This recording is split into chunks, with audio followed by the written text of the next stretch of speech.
So today I thought we would talk about dosages, and I could show you guys how I basically divvy up my glutathione. I do take my reduced glutathione one time a day, and that's just at night before I go to bed, and that's just been working great for me.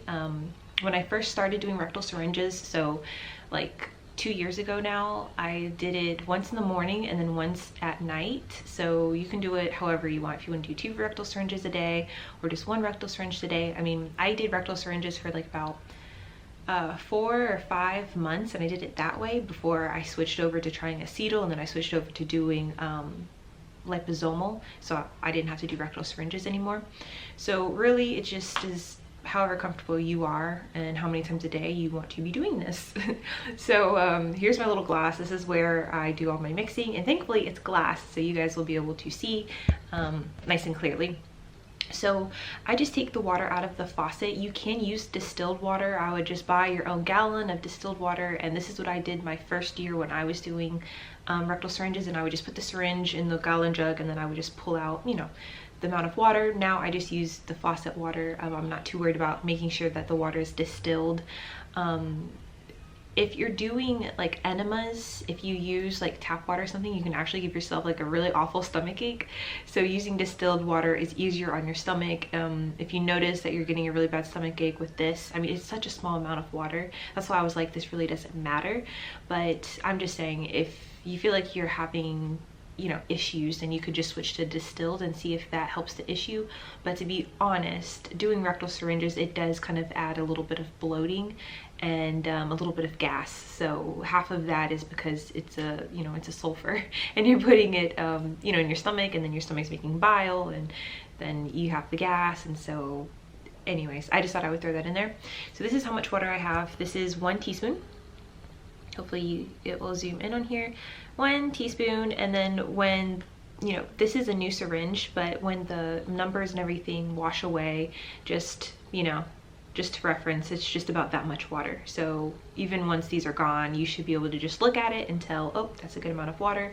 So 1 teaspoon really helps, and you can actually dissolve, I mean, 4,000 milligrams of glutathione dissolves in 1 teaspoon fine. If you wanted to add on another teaspoon of glutathione, I'm assuming you guys have the glutathione powder. I put my powder in like a little Ziploc bag. But yeah, if you're just doing scoops of powder, I scoop it out by the teaspoon. And so this was a little scoop that came with my MSM. And so one side is teaspoon, one side is tablespoon. So if you do a tablespoon of reduced glutathione, a tablespoon is 6,000 milligrams. If you're starting out on your glutathione journey, start out with 6,000 milligrams. Right now I'm doing some experimenting, so I'm only taking like 2,000 milligrams a day. But if you want quick results and you want to start, like, you know, getting this show on the road, because it is a long journey, you need to be taking, you know, the recommended 6,000. And when I say recommended, I just mean within the skin community. We talk about 6,000 being a good starting point, and there are plenty of people who take 9,000 to 12,000 or more a day. So it's really up to you, but start out with 6,000.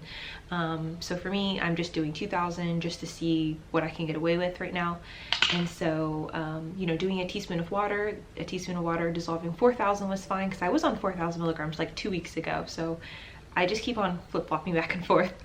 So basically you take your water and you put it in the back of your cup. Usually I have the cup kind of tilted a little bit, so I have all the water down here, and then I take my little teaspoon. If you guys buy the $50 bag, it will last you about 2.5 months. Obviously it depends on how much you're taking a day. So for me, it's lasted 2.5 months, and that was off the $50 bag. Next time I purchase, I'm going to be getting the 500 gram bag, and so the 500 gram bag, that one is I think $220.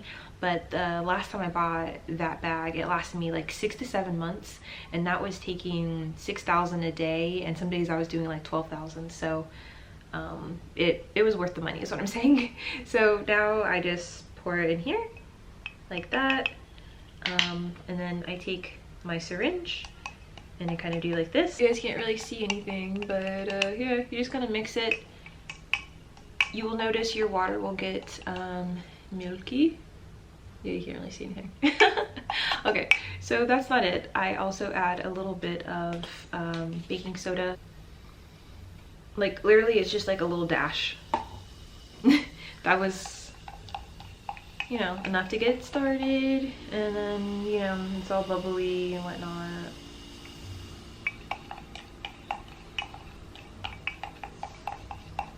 And then you just let it like sit for like a minute or two. I kind of like to have it on the bed, between the bed and the pillow, and so the cup like will stay at this angle, and then I just leave it for like a minute, and then it'll start to go clear. If it's not all the way clear, that's okay. You can add a little bit more baking soda if you would like, because obviously you don't want any sediment being left behind, because, you know, it'll get stuck in the syringe and then it won't be inside your body, and so we want all of it. But for the most part, that is nice and clear. Definitely isn't the milky color. And then from there, I just suck it up, and yeah, it literally like doesn't leave any at the bottom, so we are now empty. And yeah, before you put it inside of you, I like to get all the air out, so I bring it up to the top like that. And then don't skip this part. Make sure you get a napkin and you wipe. Obviously I'm not going to use this right now because it's not nighttime, so I'm just going to save this for night. But wipe off all of that water, glutathione, baking soda mixture, because it will cause irritation when you're putting this inside of you. And then we add our coconut oil, and so yeah, I just add the coconut oil around like this right here. And then yeah, when you're putting it inside of you, remember you're only putting this much inside of your rectum. So you really don't have to like push the whole thing in, because like the gland is literally like right there. And then obviously you just depress this and you're done. So when it comes to dosages, I showed you guys that Walexa brand of glutathione that I had, and you know, that's 350 milligrams of reduced glutathione, plus it has like a blend of like broccoli sprouts, kale, green tea, and I think black pepper, just like other veggies. And so it's supposed to be just like an antioxidant, just really healthy, immune boosting mixture. So it's not just glutathione. And so yeah, for one of those pills, it's like 350 milligrams of reduced glutathione in it. And so to take 2, then that gets you to 7. The sad thing about pills, and like I used to use pills when I first started my journey, I used pills, but it takes like taking 14 to 15 of those pills a day to even get to the 5,000 milligram of glutathione mark. So you can see where you go through pill containers like it's nothing. And like most of these pills, like the entire bottle is like $30 or more of glutathione. And so if you're only getting like a 60 count and you're using like 14 to 15 a day, you just see how this gets really expensive really quickly. And then you have to worry about buying all of these bottles of glutathione, then you have to worry about, you know, the company not having them when you need them. And so it's just much better just to get the glutathione powder in bulk. And obviously it's just going to be the straight glutathione powder, which that's fine. Like I said, the other stuff that was added to the Walexa brand, it's more of just like for immune boosting and, you know, just health, not necessarily, it's not going to like do much like brighten your skin, but for your overall health, I guess it's good.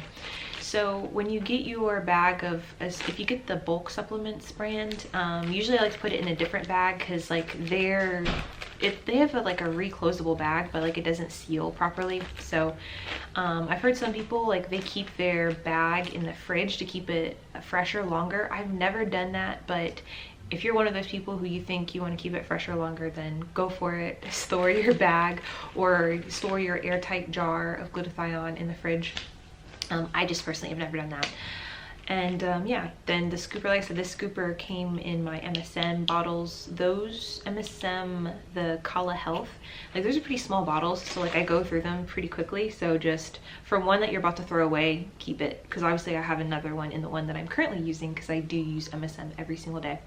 But yeah, these are perfect. So if you want 4,000 or if you want 6,000 milligrams of glutathione, then use the tablespoon. If you want just 2,000 milligrams, use the 1 teaspoon. Obviously 2 teaspoons would be 4,000 milligrams, and then 3 teaspoons, that's where we get to a tablespoon, so just use the tablespoon. And that's 6,000 milligrams. And yeah, do that as many times a day as you would like. You know, some people like to do 4,000 in the morning, 4,000 in the evening, or just 6,000, or, you know, everyone has their own thing, so just do what works for your body and yeah, your budget. When it comes to the liposomal vitamin C, I don't name off any other like vitamin C's because I do not use any other vitamin C's. Like, make sure it's liposomal. You don't want just like regular vitamin C. You really don't, because the bioavailability is terrible. So get liposomal vitamin C. And a lot of the times liposomal vitamin C isn't that much more expensive than the regular stuff, and at least you know it's actually getting into your bloodstream and it's actually working. So for vitamin C, the rule of thumb within the skin community is to not double, but to match whatever you're taking glutathione with your vitamin C. So if you're taking 6,000 milligrams of glutathione, take 6,000 milligrams of vitamin C. If you're taking 12,000 milligrams of glutathione, take 12,000 milligrams of vitamin C. And that's just how they do it. It really is up to you. I'm only taking maybe a little over 2,000 milligrams of vitamin C a day, and for some people, if you notice that you're starting to bruise very easily, like if you just bump yourself and your skin starts bruising, sometimes that could be because the vitamin C, like people who are like anemic really shouldn't be taking a lot of vitamin C. But yeah, as soon as I took down my vitamin C, because I think I was taking like 4,000 to 5,000 milligrams a day, as soon as I lowered it, I cut it in half, I stopped bruising as easily. Some people have this issue, but some people don't, so it just depends. The cool thing about vitamin C is that you can't overdose on it, so you can megadose as much as you want. Nothing bad is going to happen to you. It's not like taking zinc, or taking a lot of vitamin D, or taking a lot of NAC, where if you take too much, like, you will have serious health issues. So yeah, with vitamin C, just do what works for you, and yeah, just adjust. I started taking lower doses of vitamin C because the people who are going to the IV clinics, they're getting their IVs, and the people weren't giving them over 1,500 milligrams to 2,000 milligrams of vitamin C, and they're like, anything more than that, it's just like overkill. Like, you really don't have to do that. Like, your body is perfect at the 15 to 2,000, and it'll still be able to work with the glutathione that we're giving you to, you know, lighten and brighten your skin. So, I mean, just do what you want. This is something that you're gonna have to experiment with your own body, because everyone is different. But if you guys would like another video on different dosages for other products, then we can do that. Just let me know. And obviously everything that I talked about, I'll have it in the description box too. But yeah, that's it. Rectal syringe. Ta-da! I mean, and you guys can see how, like, it almost looks clear. Like, it just looks like there's water in there. And so that's why we add the baking soda. The baking soda helps to not break down completely, but it just helps to mix up the glutathione, and so you won't have sediment at the bottom, because sometimes you'll mix up the glutathione and yes, it will get to that milky color and it'll dissolve in the water, but you'll notice after you do the plunger, there'll be like a layer of white on it. The same thing sometimes will happen when you're doing the nebulizer, because this is the same thing you do for the nebulizer. So if you mixed up all this, you would just literally pour it into the nebulizer and then you'd start your breathing treatment. So it's the same spiel. But yeah, you'd have like white sediment at the end of your breathing treatment, and so that's why we add just a little bit of baking soda. I say just a little bit. Basically, it will make you have to go to the bathroom very, very quickly. Like, it just gets things moving even quicker than the reduced glutathione. Like, people do baking soda enemas to move out their waste, so I don't want you sabotaging yourself by putting too much baking soda, because trust me, the days I add too much baking soda, I can tell.